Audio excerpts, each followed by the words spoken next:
Hi, apologies, my phone ran out of memory while going through question 8. So question 8 is a question which only appears on the further maths paper. The mathematicians, single mathematicians didn't have this question. Okay, so the diagram shows a water tank which is shaped as an inverted cone with a semi-vertical angle of 30 degrees and a height of 50. Initially, the tank is full and the depth of water is 50 centimetres. Water flows out of the small hole at the bottom of the tank. The rate at which the water flows out is modelled by this differential equation. dV by dt equals minus 2h, where V is the volume of the water remaining and h is the depth of the water in the tank t seconds after the water begins to flow out. Determine the time taken for the tank to become empty. Okay, so essentially what we need to try and do here is we need to try and get h as a function of t. That's our aim. Because then once we get h as a function of t, then we can plug in h is 0, which is the value of h when the tank is empty, to give us an equation in t, which we can then go ahead and solve. The problem is we've currently got dv by dt, so we want h of t, so we need to get rid of this v and somehow replace it with a h. So what I'm going to do is I'm going to say dv by dt, sort of given in the question, is the same as dv by dh times dh by dt, because then that'll get rid of the v, essentially. So the dh by dt, that would be the differential part which I need to solve the differential equation to give me h in terms of t, so I need that bit. And this dv by dh, that allows me to find the differential of v with respect to h, but I can evaluate that, and I'll do that over here in green. Okay, so v, the volume of water remaining in the tank, is actually given in the question, which is quite nice. It's a third pi r squared h. So it's a third pi r squared h. Now the problem is we've got v as a function of r and h. So if we look at the cone, then as the water goes down, both the height of the water, h, and the radius of the water, r, will both decrease. So it's not as simple as just ignoring one of those or treating it as a constant, because r and h are both variables. So what we need to do first is just replace the r as a function of h. But what's nice is the question has given us a nice right angle triangle. So we know that tan of 30 is going to be the radius r divided by the height h, and that's true for all time, because these, as time moves on and the water level drops, it's going to create similar triangles, but in all of those triangles, tan 30 will be r on h.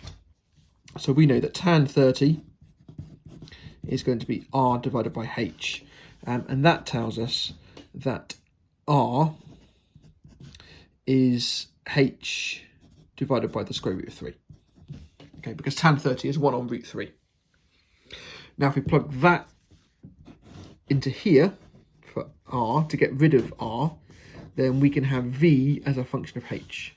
So that's going to be v is equal to a third times pi times r squared, which is h squared on 3, because we've just got r there, so r squared is that squared, times h, which is going to be equal to pi h cubed on 9. Okay, so we've now got v in terms of h, so that allows us to state dv by dh, which is going to be pi h squared on 3. Now we can take that definition and plug it in to here.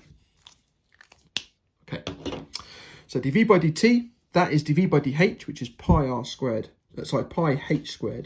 on 3, times dh by dt, which is what I want there. And we're told in the question that dv by dt is minus 2h. That's the equation which models this situation. So that's going to equal minus 2h. And now we have a differential equation which only contains h's and t's. So separate the variables. That's the only method of solving differential equations you need for this course. We're going to have pi h dh is going to be equal to minus 6 dt. And we're going to integrate both of those. Okay. So the right hand side is going to become a half pi h squared. The right hand side is going to become minus 6t plus a constant. And now we can use our initial condition to give us a value of plus c. So we're told initially the tank is full, the depth of the water is 50. So this information here tells us that t equals 0, h equals 50. That's our initial condition. Okay, so we can use that to find the value of our constant. So t is 0, h is 50.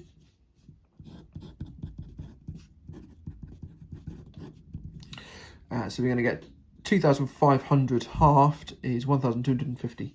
So c is going to be 1,250 pi.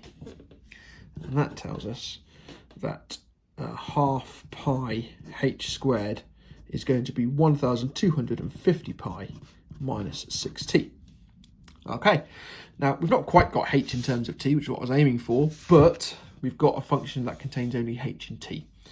And we want h is 0 because we want when the tank is empty. So when the tank is empty, h is 0. And that tells us that t is going to be 1,250 pi over 6. So get the calculator. 1,250 pi all over 6 is 654.5. And that's in seconds, which I can just leave as seconds, to be honest. But if you wanted it as in minutes, then it's going to be 10 minutes. Okay, so I'll minus the 600 for 10 minutes, and then 54 seconds. There we go. That'll do. Okay, so that was question number 8. Question number 9. So this is now a question that appears on both papers again. We are into statistics, so section B. So it's question 9 on the further maths paper, but question 10 on the regular maths paper. The heights in centimetres of a random sample of 150 plants of a certain variety were measured. The results are summarised in the histogram. Okay, and then we've got all of these little parts of the question. So we're going to work through each of those bit by bit. Question number 9. One of the 150 plants is chosen at random. Its height is x centimetres is noted. Show that the probability that x is between 20 and 30 is 0.147, correct to 3 significant figures. Okay, so between 20 and 30, so we're looking at this kind of block here. The problem is we don't have any scale on the vertical axis currently. So what would be good is if we had a scale. We'll probably need that later. You don't need the scale for part A because you just need to find out this area as a ratio of the entire area. So you don't need the scale, but I can almost guarantee you're going to need the scale for this type of question. So you might as well just work out the scale. So what I'm going to do is just going to pop a box on all of these, and I'm going to calculate the area of each of these boxes separately, and then I know that the whole area equates to 150, which then allows me to give a relationship between the area and the frequency, which will allow me to find a frequency density. So I'm going to say the area of this is 10 by 2. So I'm going to say that's 20. And that's 10 by 11. And that's 5 by 10, 23, which is 115. And that's 5 by 25, 26, 27, 28, it's 140. 5 by 29 is 145. 5 by 22 is 110. And then we've got 10 by 10, which is 100. And then 10 by 1, which is 10. Okay. So if I add all those up, 20 plus 110 plus 115 plus 140, 145 plus 110, plus 100 plus 10. That comes to 750. So 750 area equals 150 plants. Therefore, 1 plant equals 5 area. Yeah, just divided by 150. So 1 plant is 5 area, or 5 area is 1 plant. So I can now look at the number of plants in each of these bars. So that's 4 plants in there, 22 in there, 23 in there, 28, 29, 22 in that one as well, 110, 20, and 2. Okay, that gives me my number of plants. Okay, so probability that x is between 20 and 30, so we're looking at 22 divided by 150. So my answer for part A is going to be 22 plants divided by 150, which is 11/75. So that's the exact answer, but it wants it to 3 significant figures. So 11/75 is 0.146 recurring, which equals 0.147 to 3 significant figures. Okay. Good. Some suggest that the distribution of x can be well modelled by the distribution n40/100. Give a brief justification for the use of the normal distribution in this context. So the mark scheme is a little bit picky with this part of the question. You had to say it's roughly bell-shaped. You had to use bell-shaped. You can't use normal-shaped. You had to use bell-shaped.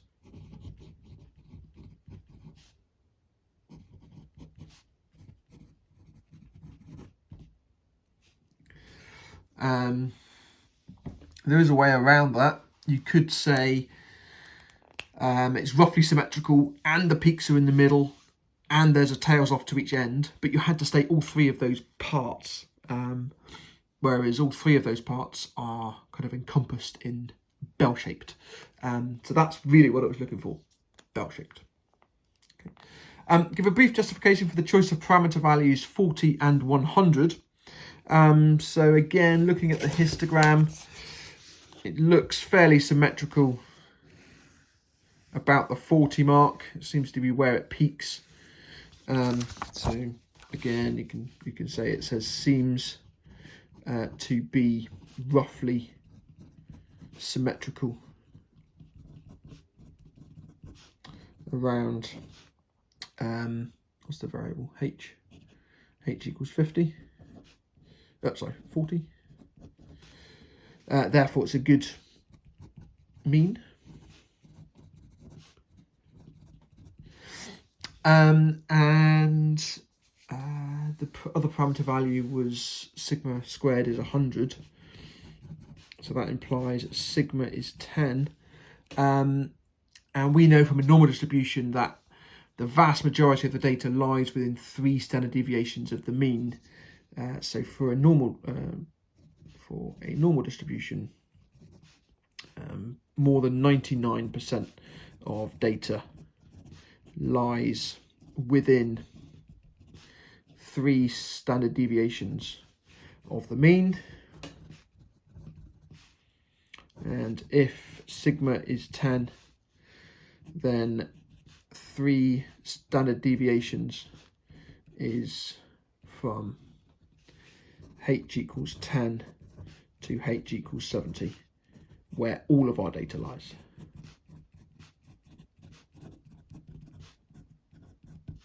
Therefore, mu is 40 and sigma is 10 are good choices. That'll do. Okay, part C. Use Sam's model to find the probability that x is between 20 and 30. Okay, so we're going to use statistics mode on our calculators here. So jump into statistics mode. We're going to do a distribution, and it's a normal distribution. It's a cumulative probability case. So we've got a variable, which is fine. The lower bound we're told is 20. It's in the question there. The upper bound is 30. Our sigma value is 10, and our mu value is 40.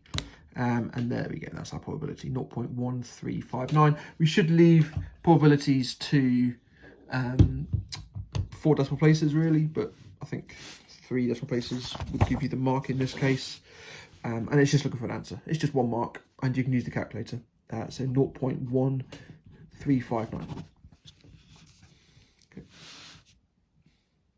5D. Nina suggests a different model. She uses the midpoints of the classes to calculate estimates, M and S, for the mean and standard deviation respectively. in centimetres of the 150 heights. And she then uses the normal distribution, n is ms squared, as her model. Use Nina's model to find p between 20 and 30. Okay, so we need to find values for m and s. So what I'm going to do is I'm going to use the frequency table on here. So if I clear all of the data that's in here,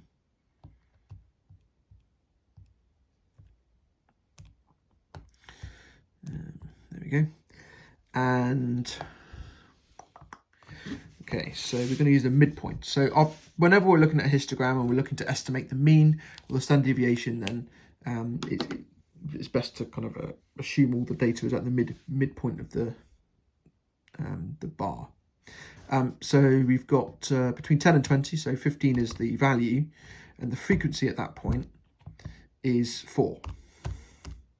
Okay, so in list 1, I'm going to put all of the values, 25, 32.5 and so on, and on the right hand side I'm going to put in the frequencies, and then the calculator is going to do all the grunt work for me. So 25 is the midpoint, 32.5, 37.5, 42.5, 47.5, 55 and 65. Okay, so there's my 8 bars. The quantities, we've got 4 in the first one, 22 in the second, 23 in the third, 28, 29, 22 again, 20 and 2. Okay. Now I want to do some calculations. I'm just going to set it just to make sure that my variable is in the right place. So my variable is in list 1 and my frequency is list 2 and one variable analysis. There we go. Okay, so this table is now giving me all I need. X bar is 39.3, so that's the mean, and sigma x is 10.34, which is the standard deviation. So for the calculator, and you can just state from calculator, and you can do that calculation on the other calculators as well. So from the calculator, or graphic display calculator in my case, mu equals 39.4, 3 recurring technically, and then sigma, oh no, it was m and s, wasn't it? M and s was 10.34. Okay.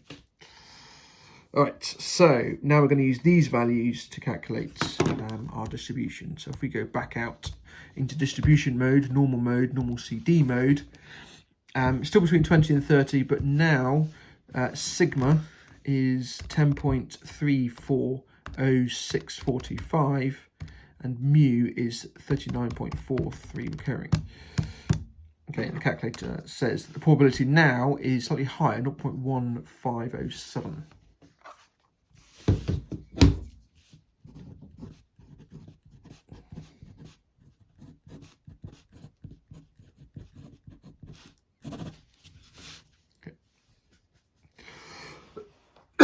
Excuse me.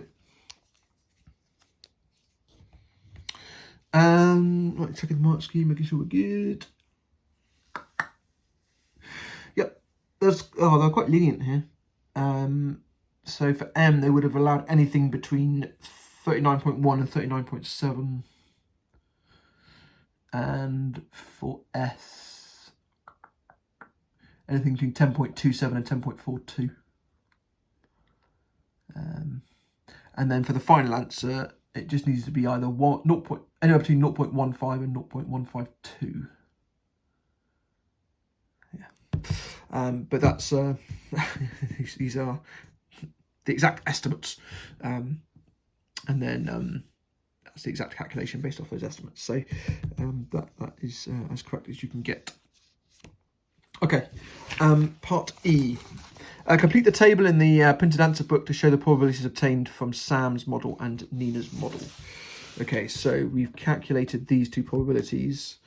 So that was 0.1507, and the other one was 0.1359. Okay, so we need to calculate these. So I've already got Nina's stats in here, her sigma value and her mu value, so I might as well do hers first. So between 40 and 45, that comes out to be 0.183. And then between 45 and 50, that's 0.142. I'm just doing them to 3dp, and I'm doing that because the rest of the table's to 3dp. So, yeah.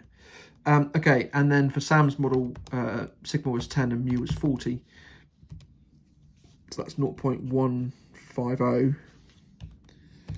And between 40 and 45, that was 0.191. Okay. Which makes sense actually, because the 40 was the centre, so those two are they're gonna match up, aren't they? Yeah, that was a bit silly of me, but hey ho. Right, so that's part EI, and then part EII. By considering the different ranges of values of x in the table, discuss how well the two models fit to the original distribution. Okay, so this is the original distribution, and we're just going to look at these and compare them. So let me just see which ones are better. And this one's slightly better. This one's better. This one's exact here. This one's better. No, this one's better. This one's better. Oh, they're both equal. It's interesting.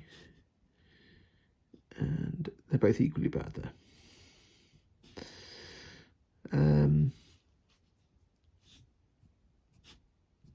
Okay. So what I'm going to say is for low values of H, Nina's model is better. Between 40 and 50, Sam's model is better. More than 50, they are equally bad. I think that will do. I say equally bad. They're both 0.003 away here, and they're both 0.01 away. So they're both the same. They both got the same absolute error from their models to the values that we got from the distribution. So they are equally bad or equally good, I guess.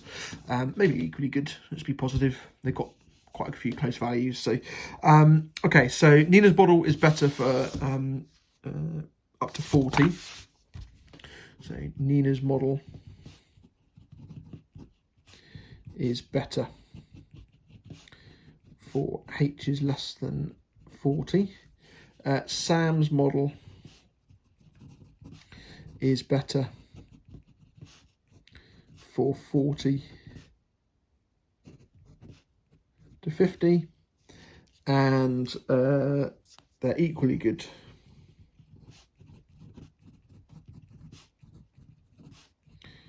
for H is greater than 50. Okay, something like that. Let's see what it says.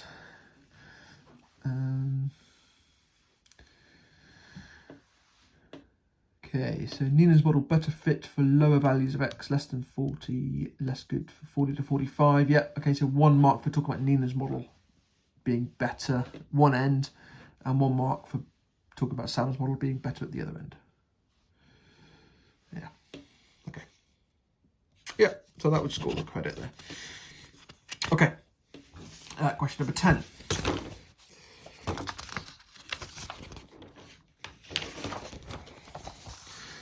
Okay, so this is from the large data set. So we've got some stuff on local authorities, 18 local authorities. Not told where they are, but we've got what looks like a demographic of percentages of different age ranges in those local authority areas. Okay, part A. Without reference to any other columns, explain how you would use only the columns with age ranges 0 to 17 and 18 to 24 to decide whether the local authority might be one of the following. Okay, a local authority that includes a university. Okay, so I would look at just 18 to 24 for that. For just a university, higher than average 18 to 24 percentage. Okay.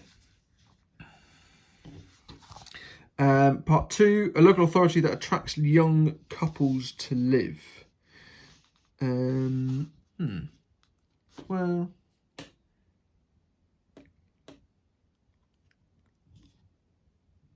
young couples 18 to 24, probably the same. Young couples, well, maybe they've got kids as well. Maybe look at both of those columns. So I'm just trying to differentiate these two questions. That one's obviously just 18 to 24 because that's the predominant age of university students, but young couples, maybe they've got kids too, so maybe they're looking at both of these columns. So maybe some 0 to 17 and 18 to 24 columns, and look for a higher than average percentage.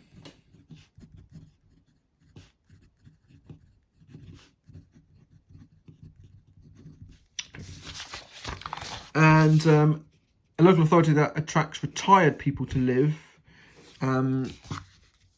So some 0 to 17 and 18 to 24 columns, and look for a lower than average percentage, or something like that.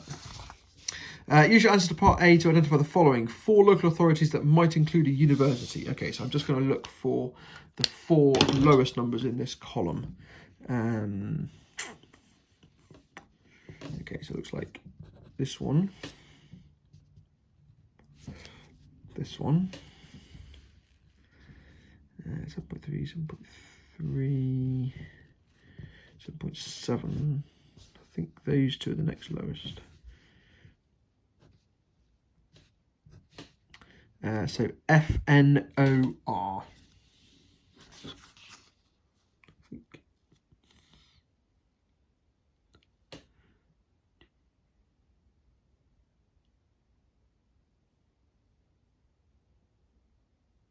Oh no, I don't want a lower one.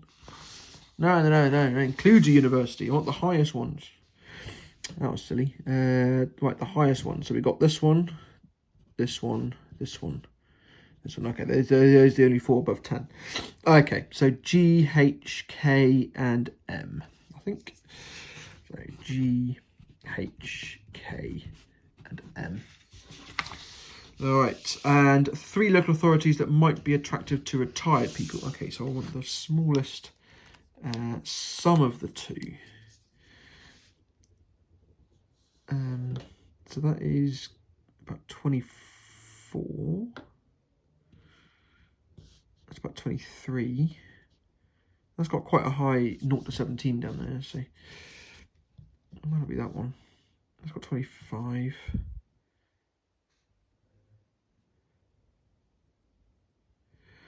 Short of summing these up, which I don't really want to do because that's quite a lot to consider.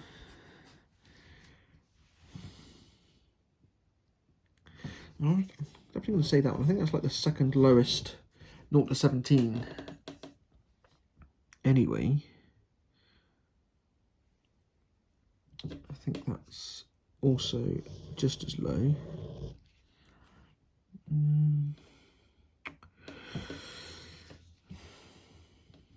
I think this one will be next, but just checking. All of those are in their 20s. That's 18, but that's 14, so. Yeah, it's got to be that one. It's got to be those 3, right? F, N, and R. F, N, and R. Okay. And finally, for 1 mark, explain why your answer to part B2, based only on the columns for age ranges 0 to 17 and 18 to 24, may not be reliable. Okay, B2. So this was the retired people one. Yeah, so I ignored both of these columns because I was told to ignore both of these columns. So the fact that I've ignored this, it might have, I've ignored this column. It might have 0%. I mean, they don't, but there might be no one retired. They might all be working. So there could be a very high proportion of 25 to 64-year-olds. So that would be the answer there. So there could be a high proportion of 25 to 64-year-olds, and not many retired people after all. Okay. All right, question continues on the next page. The lower quartile, median and upper quartile of the percentages in column 65 and over are 14.56, 15.99 and 16.76 respectively. Use this information to comment on your answers to parts B2 and part C. Okay, so 65 and over.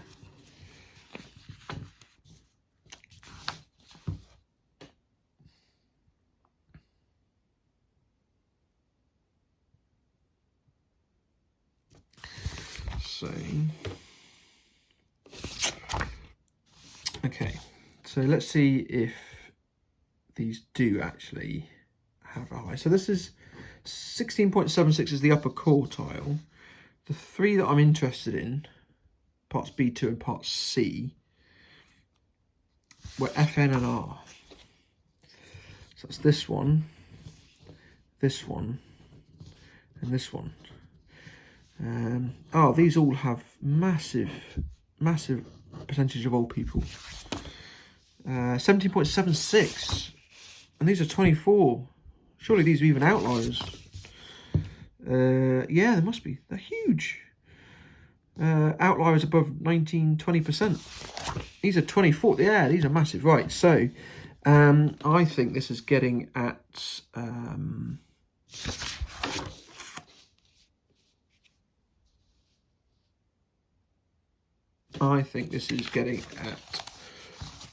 something along the lines of in F, N and R, the proportion of 65 plus year olds is significantly higher.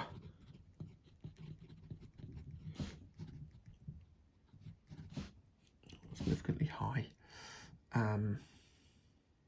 So all three are above 1.5 times the interquartile range above Q3. So therefore is probably attracting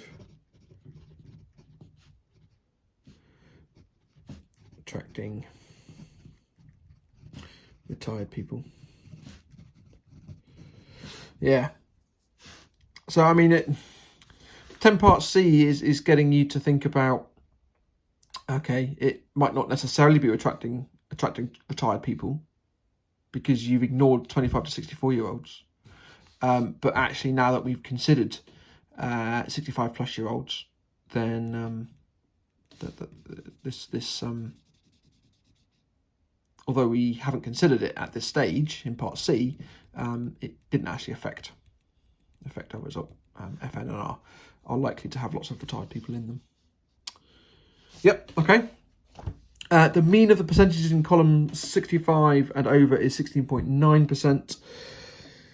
Use this information and the information in part D to explain whether the median or the mean better represents the column aged 65 and over. Well, that's quite simple.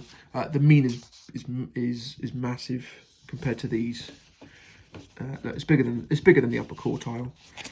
So that's very skewed data. So I would say the mean is bigger than Q3. Therefore, the median is better. And that's because the data is skewed. So when you have skewed data, then it's better to have the median than the mean. Okay. Wow, I've still got 3 questions to go. Oh. Right, question 11. Let's try and power through this. In the past, the masses of newborn babies in a certain country were normally distributed with mean 3,300 grams. Last year, a publicity campaign was held to encourage pregnant women to improve their diet.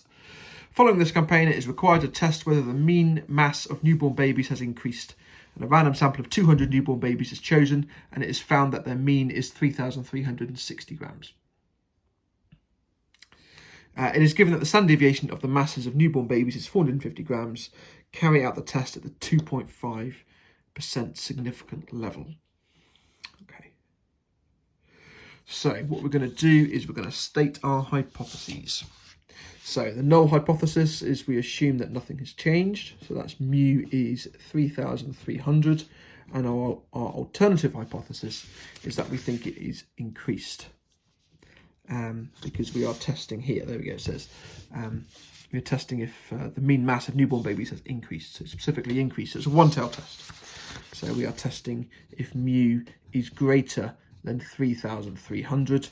And we should really say where mu is the mean mass of the population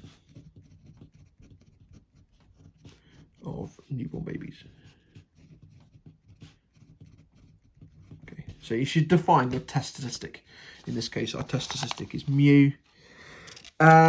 Okay, so we are going to assume that we are normally distributing these. Okay, so we're going to say X is normally distributed with a mean of 3,300 and the standard deviation is 450, but there's 200 newborn babies, so we need to divide by root 200. So 450 divided by 200. So divided by root 200 for the standard deviation to normalise the test, and then you square that to give you the parameter for the normal distribution. Okay, and 3,360 is the mean of the sample. So what is the probability that X is greater than or equal to 3,360 given this distribution? This is where we get the calculator out. Okay, normal CD in variable mode, 3,360 is our lower limit. The upper limit, there isn't an upper limit, so just put in a really big value. Sigma is 450. 450 divided by the square root of 200, and the mu value is 3,300.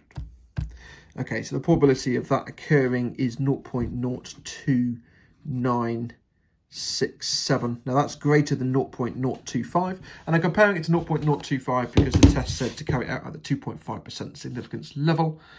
And then we should conclude, so not significant. So there is insufficient evidence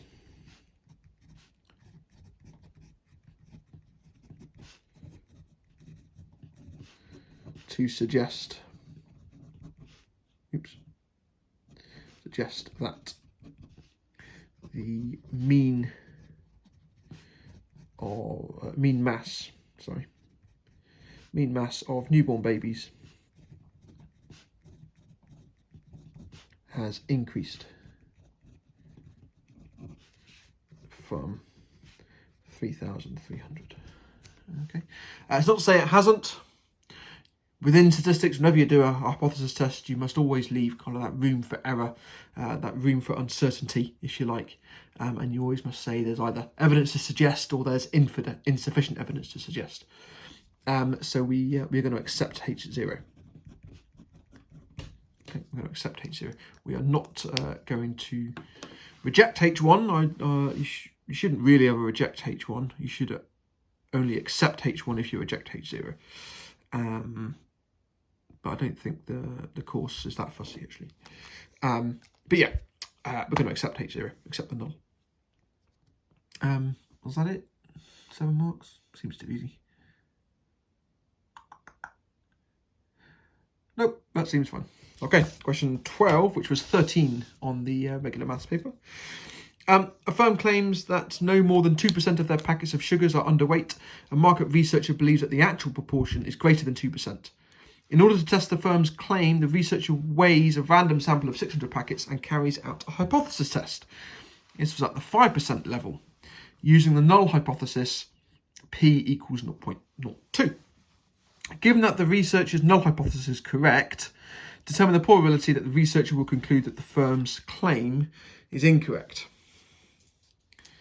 Okay, so essentially you're looking for, I can never remember which one's type 1 or type 2. One of the types of error. So given that this is true, what's the probability that he's going to claim it as false? So it's going to be quite a small probability. It's going to be close to 5%. In fact, if this was a continuous distribution, then it would be exactly 5%. But we can't have it exactly 5% because it's not a continuous distribution. It's a discrete distribution. It's a binomial distribution. So it's not going to be exactly 5%. So to answer question 12, our random variable is distributed binomially. In this case, n is 600 and the probability of success at any one trial is 0.02. And we want to find a probability that n is greater than n.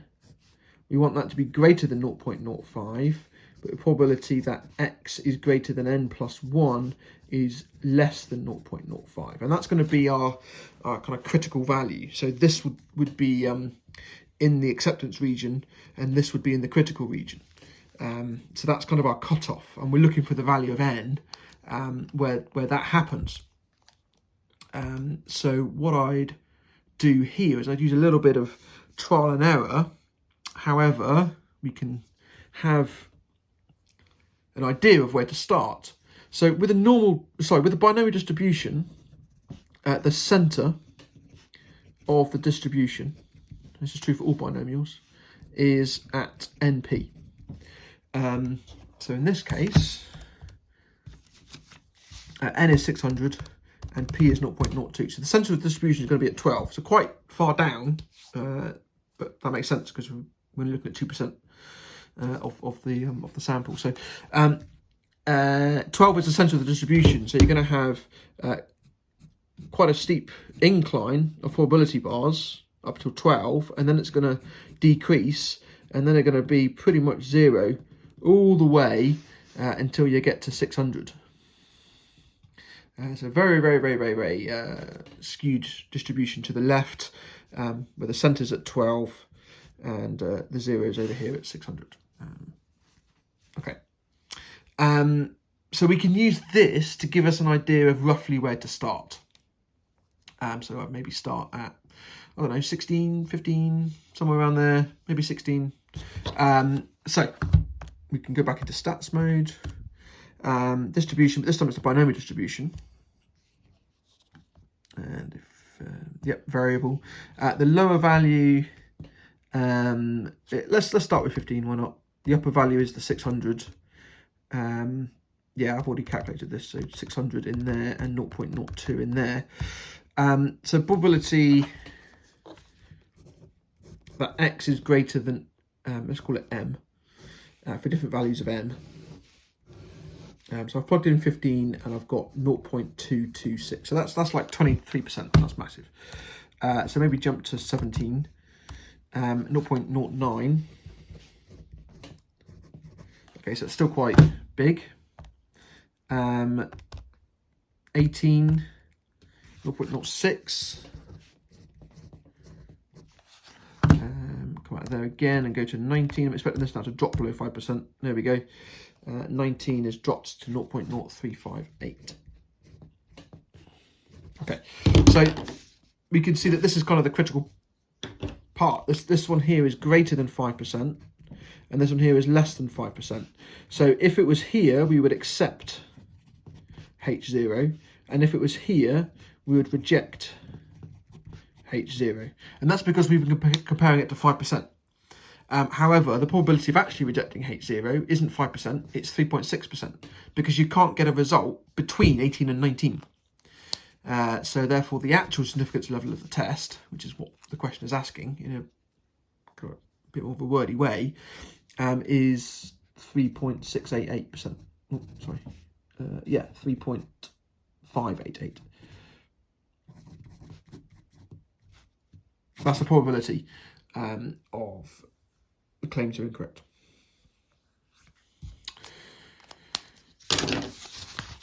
Part B, the researcher finds that 18 out of 600 packets are underweight, and a colleague says 18 out of 600 is 3%, says evidence that the actual proportion of underweight bags is greater than 2%. Criticise this statement. This is kind of your classic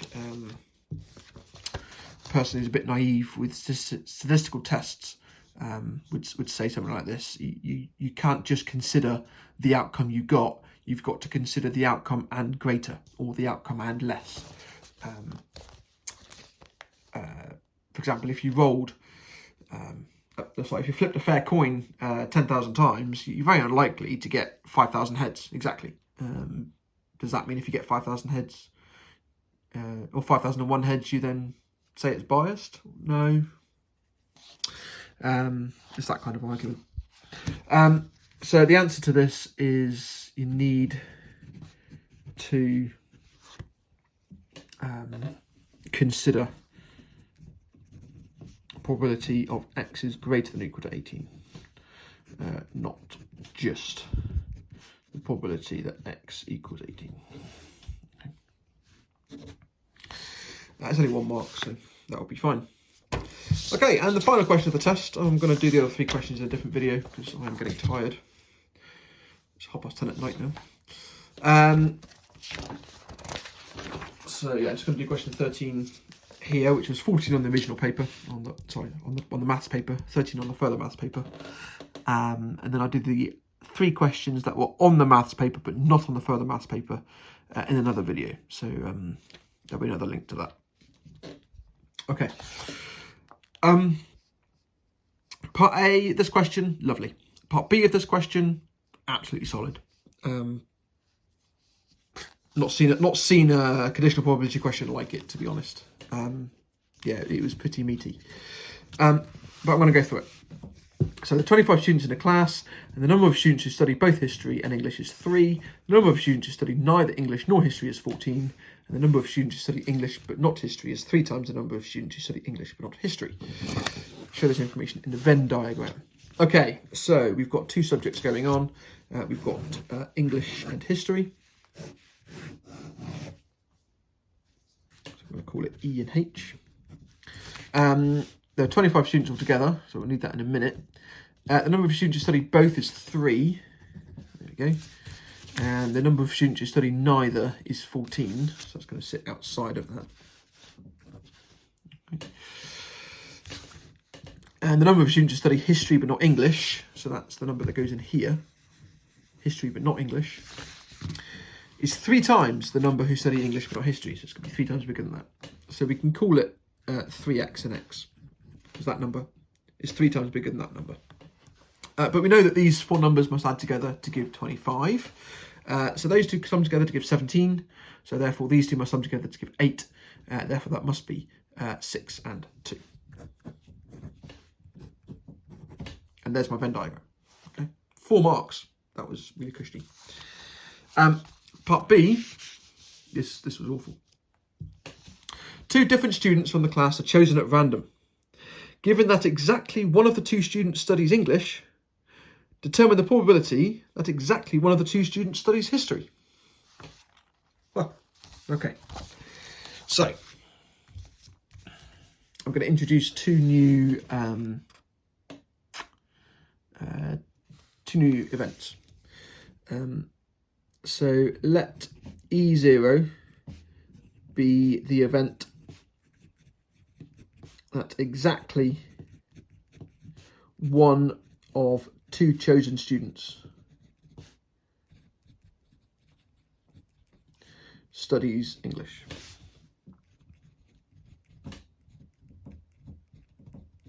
Okay, and I'm going to let H0 be the event exactly one of 2 chosen students studies history. Okay. Now, given that exactly one of the 2 students studies English, determine the probability that exactly one of the two students studies history. So what we're actually asking is, what's the probability that exactly the one student studies history, given that exactly one of the two students studies English. So this is why I had to introduce my new events, my event definitions.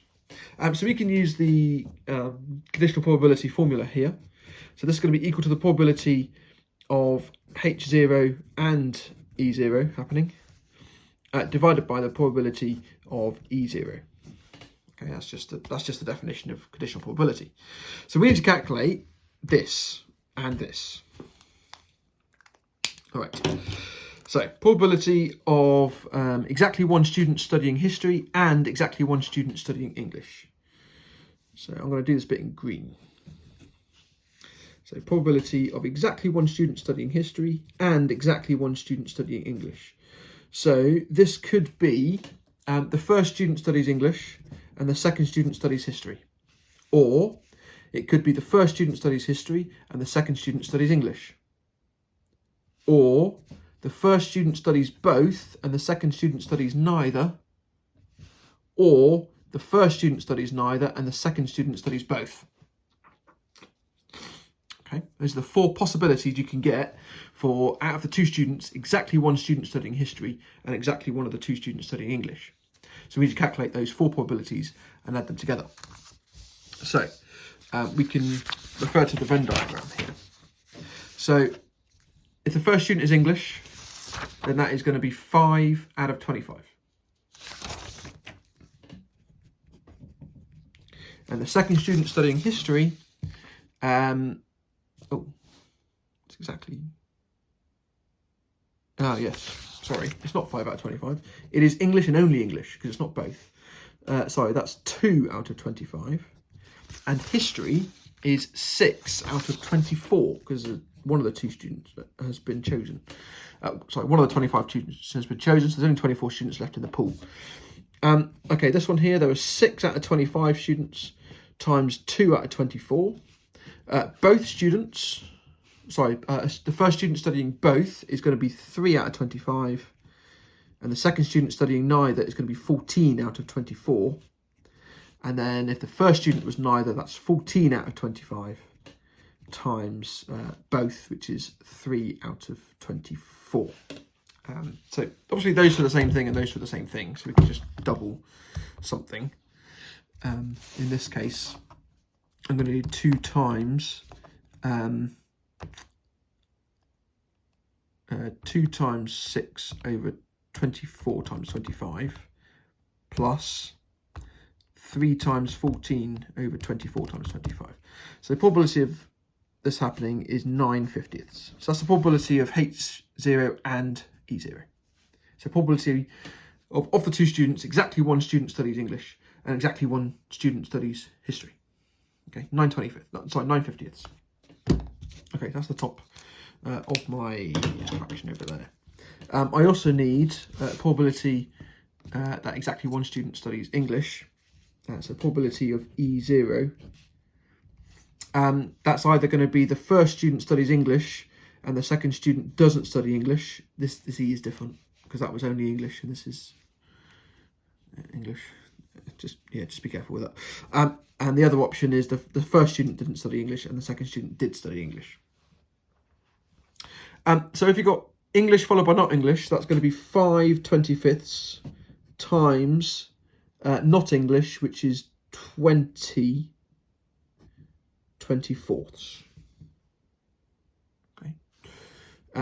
Followed by not English first, so that's 20/25 times by English, which is 5/24. Obviously, again, they're the same thing, so we can just double something. In this case, it's 5 times 20 on the top now. That's a third. Okay, so now we've got our pieces that we need.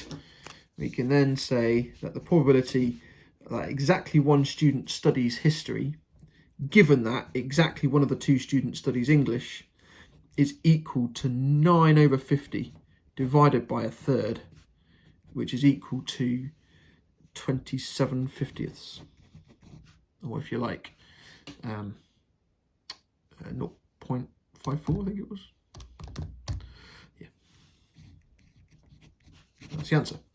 A common mistake on this one was to have 25 twice in all the denominators. If you did that, then the error actually cancelled itself, because the denominator of the fraction on the top is the same as the denominator of the fraction on the bottom, but you would actually still lose a mark for doing that, because your calculations of these two were wrong.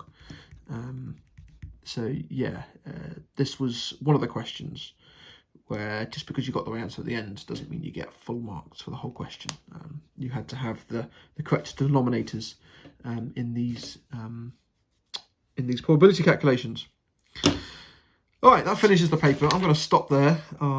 Too tired to do the other 3 questions, so I will do those another time, hopefully in the not too distant future. Thanks for watching. If you have any questions, and please just either drop a comment down the bottom or come and see me, because I teach you. And I'll get back to you. Thank you very much.